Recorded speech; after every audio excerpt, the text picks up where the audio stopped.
And we're bringing you breaking news out of Qatar. A senior Israeli official told NBC News that the IDF has carried out a strike against Hamas leaders in the capital city of Doha. The IDF says that prior to the strike, measures were taken to mitigate harm to civilians.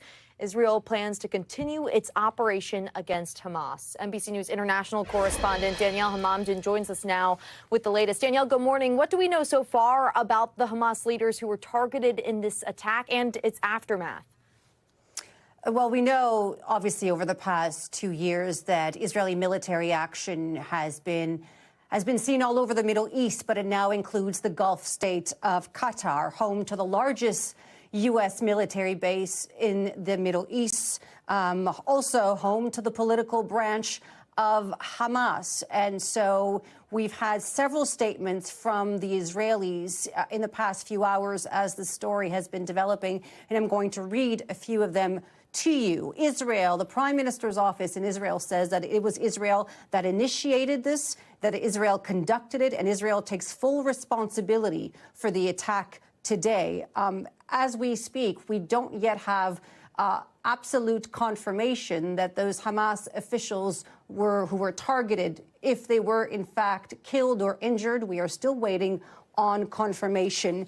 We've heard from more from the Israeli officials, and I'll just read this to you. The Prime Minister's office, as well as the Minister of Defense in Israel, saying that they saw an operational opportunity and they took it. The Prime Minister and the Defense Minister say they believe that the action was completely justified in light of the fact, they say, that this Hamas leadership was the one who initiated and organized the October 7th massacre. Now, I should say that we've heard from Qatari officials, and I just should point out, Qatar is considered a neutral third country. Don't forget that the Qataris and the Egyptians have been the mediators in these ongoing negotiations between Hamas and Israel.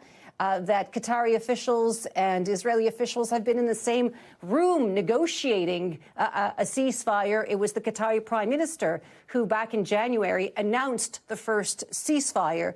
Now, there were questions of whether or not U.S. officials had been notified. We have now, we know from our colleagues in Washington that according to 2 U.S. officials briefed on the matter and a White House official, that Israeli officials notified the U.S. that they were about to conduct a strike against Hamas leadership in advance of today's strike. But as I said earlier, the Israelis quick to point out that they take full responsibility for the attack today. The Qataris go on to say that they strongly condemn what they say is the cowardly Israeli attack that targeted residential buildings housing several members of the political bureau of Hamas in the Qatari capital, Doha. The criminal assault, they say, constitutes a blatant violation of all international laws and norms. They go on to say that it confirms that it will not tolerate this reckless Israeli behavior and the ongoing disruption of regional security. One big question now is what happens next, but how will the U.S. president react to this attack?